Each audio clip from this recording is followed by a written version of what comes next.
Hi, it's Barry Neale. I'm a professional therapist at hypnosisessex.com, and I help people just like you break the habit or the addiction to gambling.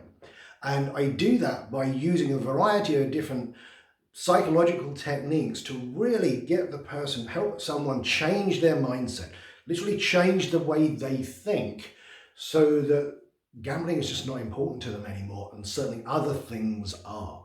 And in this short video, I want to give you 5 techniques that you can use right now to begin to break the habit or the addiction of gambling.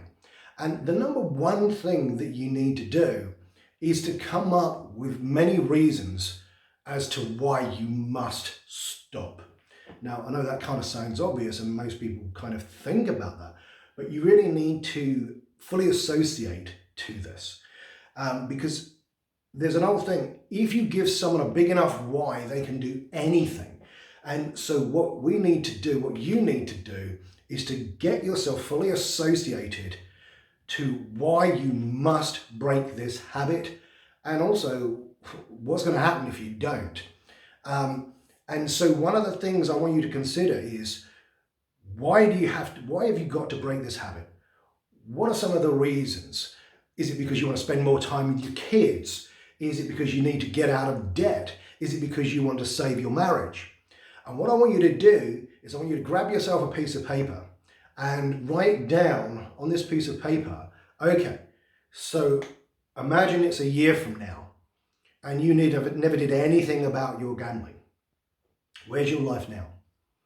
And I want you to really begin to think about this. I don't want you to flippantly respond. I want you to really think about, if you don't change this right now, if you don't stop gambling right now, where's your life going to be in a year's time?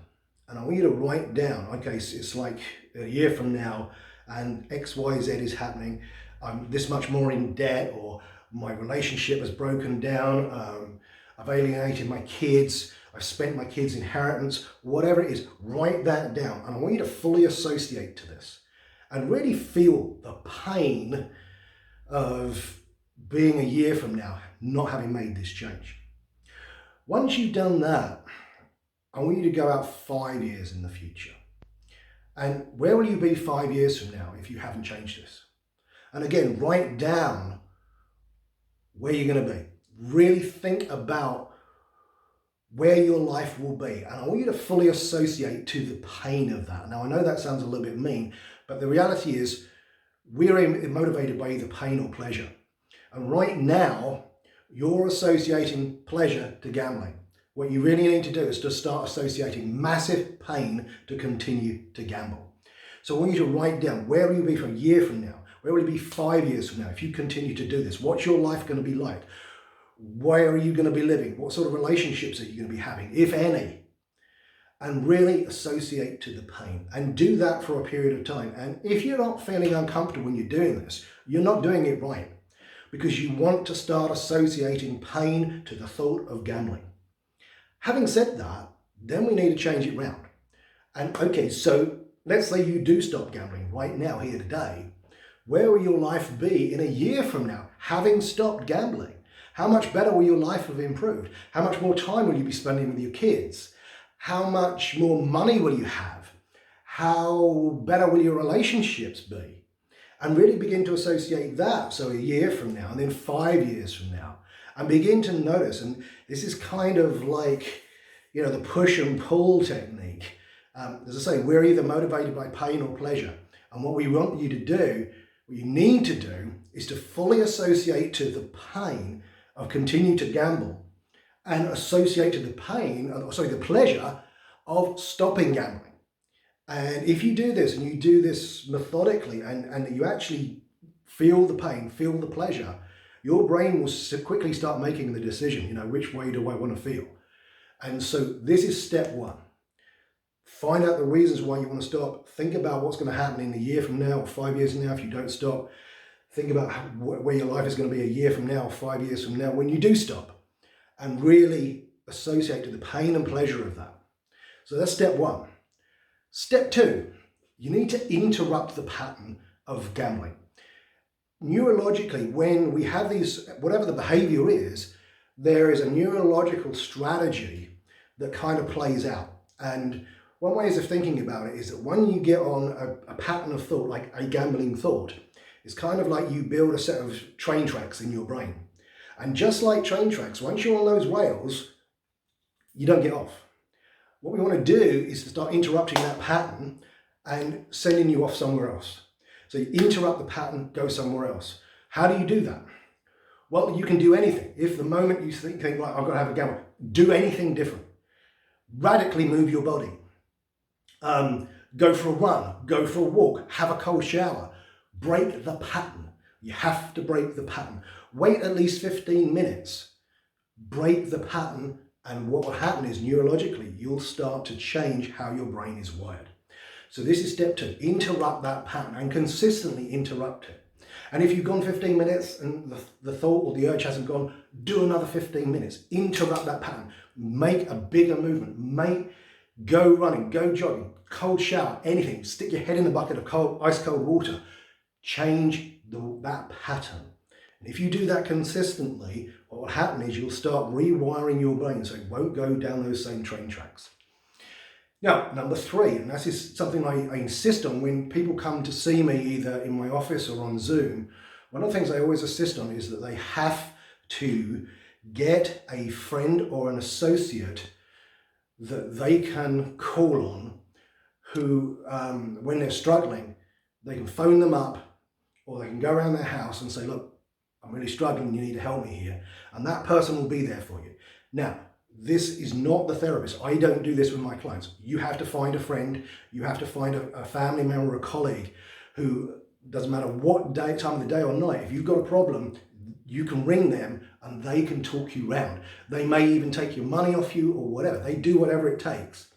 This is just like when people have an alcohol problem. If they go to Alcoholics Anonymous, they have a sponsor. Well, the difference is I don't want that to be someone else who's got a gambling problem. This has to be someone who hasn't got a gambling problem. So find a friend, a colleague, someone who you have to be responsible to. And if you do this, anytime you have a problem, or you've got an urge and you think, I can't handle this, you phone them up. And again, this will be part of the step 2, which will be interrupting the pattern, because they will start to talk you down. This is really, really important. Number 4. Now, for a load of people, certainly in the last 5-10 years, they're doing online gambling.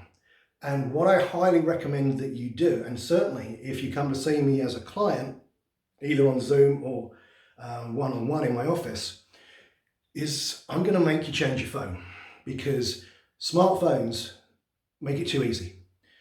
You've got to break the habit, and one of the best ways of doing it is get rid of the smartphone. Go and get yourself a dumb phone. Nokia still do the old-fashioned phones. The great thing about them is the battery life is incredible. They last about 7 days, the battery life. But get yourself a dumb phone. That will stop the online gambling to a large degree. And you think so, oh yeah, but I can't do with that. I need to do it. No, you don't. People lived for hundreds and thousands of years without having one of these things in their pocket. It's just a habit that you've got it. You need to break it. And some people say, yeah, but here's the thing. Can you imagine being on a diet and working in a cake shop? It ain't going to work, is it? Because the temptation is there all the time. So get rid of the smartphone. That is really an important thing to do. Get rid of that, you get rid of the temptation, because you can't do it. It's like you're getting yourself out of the cake shop, and you can stick to your diet when you're not tempted, because it's the easiest thing to work with. Yeah, but I just want to check my Facebook, and then of course the adverts come up and bang, there you go. So get rid of your smartphone, get yourself a Nokia dumb phone. They're cheap and their battery life lasts forever. And step 5, if you need it, get help. Sometimes with people with gambling is just the way of coping with other problems that they have in their life. Some people, they may have had trauma in their life. They may have had problems in their childhood that needs to be taken care of. And the gambling really is just a method of distracting them from what is the real problem. And if that's the case with you, then get help. Now, whether you come to me and contact me on hypnosisessex.com or whether you see another therapist, get help.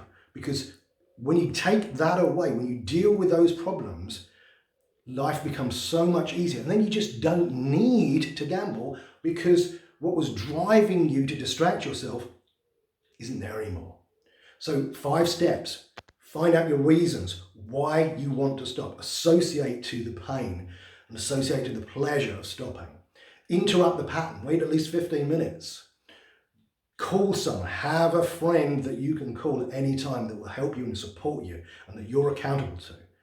Number 4, get rid of your smartphone. Get a dumb phone. Make it easier on yourself. Get rid of the temptation. And number 5, if you need help, get the help. It's not, in this day and age, admitting that you have a mental health problem isn't a problem anymore. So just get some help and you'll find it a lot easier than perhaps you'd imagined it. Because a lot of therapies now, you don't have to go going through like an archaeological dig of your childhood, dragging up every horrible thing that happened to you. There's therapies now that can really change the way you think without having to do all that stuff. Not the counseling stuff that you're probably accustomed to. So get some help. If you do those 5 things, I promise you, you can break this addiction. But it needs for you to make that first step. So if I can be of any help, you can contact me at hypnosisessex.com and I'll be glad to help you break free of this habit and get your life back together.